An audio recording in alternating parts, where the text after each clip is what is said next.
जय शिव शक्ति दोस्तों, कैसे हो आप लोग। दोस्तों, आज मैं आपको ऐसा तरीका बताऊंगा जिससे हमारी जो 72,000 नाड़ियां हैं वो शुद्ध हो जाएंगी। जो हमारी इड़ा और पिंगला नाड़ी है वो बैलेंस में आ जाएगी और प्राण सुषुम्ना में चलने लगेंगे। जब प्राण सुषुम्ना में चलने लगते हैं तो हमारी आध्यात्मिक प्रगति और बढ़ जाती है। जब सुषुम्ना में प्राण चलने लगेंगे, दोनों नोस्ट्रिल से सांस आएगी जाएगी। यदि लेफ्ट से सांस आ रही है जा रही है तो हमारी इड़ा एक्टिव है। यदि राइट से आ रही है जा रही है तो पिंगला एक्टिव है।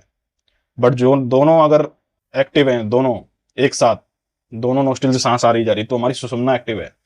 तो अनुलोम विलोम प्राणायाम सुषुम्ना एक्टिवेशन करता है, हमारी नाड़ियों को साफ करता है। जो 72,000 नाड़ियां हैं उनको जब साफ कर देगा तो प्राण शक्ति जो उनके अंदर बह रही है नाड़ियों के अंदर, प्राण शक्ति स्वतः शुद्ध हो जाएगी, रुकावट खत्म हो जाएगी, तो बीमारियां ऑटोमेटिकली खत्म। बीमारियों को खत्म करने के लिए अनुलोम विलोम प्राणायाम सबसे बेस्ट है। अब अनुलोम विलोम प्राणायाम से न्यू सेल्स जनरेट होते हैं बॉडी में, पुराने सेल्स बाहर जाते हैं, न्यू सेल्स आते हैं, गंभीर से गंभीर रोग खत्म होता है। कैंसर सेल्स तक को धीमा कर सकता है अनुलोम विलोम प्राणायाम, इतना पावरफुल है, इसलिए हमको डेली करना चाहिए। अब अनुलोम विलोम प्राणायाम भी दो तरीके से किए जाते हैं। एक, जो स्वस्थ लोग कैसे करते हैं वो बताऊंगा, फिर जो अस्वस्थ लोग हैं वो कैसे करेंगे वो भी बताऊंगा। जो स्वस्थ लोग हैं वो होल्ड के साथ में करेंगे। इनहेल किया, hold for 5 second, exhale. Inhale किया, होल्ड फॉर 5 सेकेंड, एक्सेल। ये स्वस्थ लोग करेंगे। जो बीमार हैं, जिनको मिर्गी आती है, चक्कर आते हैं, बीपी पेशेंट, हार्ट पेशेंट, ये सब कैसे करेंगे? ये करेंगे पूरा इनहेल, पूरा एक्सेल, पूरा इनहेल, पूरा एक्सेल, इस तरीके से। अब मैं प्रैक्टिकली बताऊंगा कैसे करना है। इस तरीके से पंच बनाइए। पहले जो स्वस्थ लोग हैं वो कैसे करेंगे वो बताऊंगा।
अब जो बीमार लोग हैं वो कैसे करेंगे वो बताऊंगा।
एक और बार करेंगे।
आपका ध्यान ऑटोमेटिकली लगने लगेगा।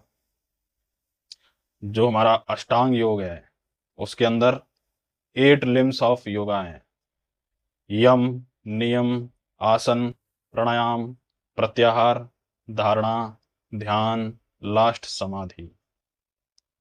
यम नियम, हमें कुछ रूल्स रेगुलेशन फॉलो करने पड़ते हैं, जैसे सत्य बोलना, अहिंसा, चोरी ना करना, ब्रह्मचर्य, शौच, तप, संतोष, ईश्वर प्राणी धानी। ये सब हमको रूल्स रेगुलेशन फॉलो करने पड़ते हैं। इसके बाद आसन। आसन में हमको एक आसन चुनना पड़ता है जिसमें हम लंबे समय तक बैठ सकें, क्योंकि हमें आगे चलकर ध्यान करना होता है। तो एक आसन हमको चुनना पड़ता है, या तो सुखासन ले लीजिए, पद्मासन ले लीजिए। आसन के बाद प्राणायाम। प्राणायाम से नाड़ियां शुद्ध होती हैं, इसलिए हम प्राणायाम कराते हैं नाड़ियों को शुद्ध करने के लिए। जब नाड़ियां शुद्ध हो जाएंगी, बीमारियां खत्म हो जाएंगी, उसके बाद हम आगे की तरफ बढ़ते हैं। प्राणायाम के बाद प्रत्याहार, इंद्रियों को कंट्रोल में करना, एक जगह लाना। फिर धारणा, ध्यान, समाधि, ये तीनों एक दूसरे से जुड़े हुए हैं। धारणा का मतलब क्या होता है? एक जगह कंसंट्रेट करना, एक जगह देखना, उसको बोलते हैं धारणा। धारणा करते करते जब हम उसमें डूबने लगते हैं, खो जाते हैं, तो वो हमारा ध्यान बन जाता है। किसी भी चीज में जो भी आपको अच्छा लगता है, जो भी आप कर्म कर रहे हैं, उसमें डूब जाइए तो वो आपका ध्यान बन जाएगा। आप पेंटिंग करते हैं, उसमें डूब जाइए। आप गेम खेलते हैं, कुछ भी, उसमें डूब जाइए। आप कुछ भी करते हैं, जो भी आपको अच्छा लगता है, उसमें डूब जाइए। सिंगिंग करते हैं, डांस करते हैं, जो भी करते हैं, उसमें डूब जाओ तो वो आपका ध्यान बन जाएगा। जब ध्यान और गहरा हो जाता है, जब टाइम लेस फील होता है हमको, जहां पर टाइम रुक जाता है, तो वो हमारा समाधि बन जाता है। समाधि में टाइम नहीं है, फोर्थ डायमेंशन नहीं है। ये 3D वर्ल्ड से हम 5D में चले जाते हैं।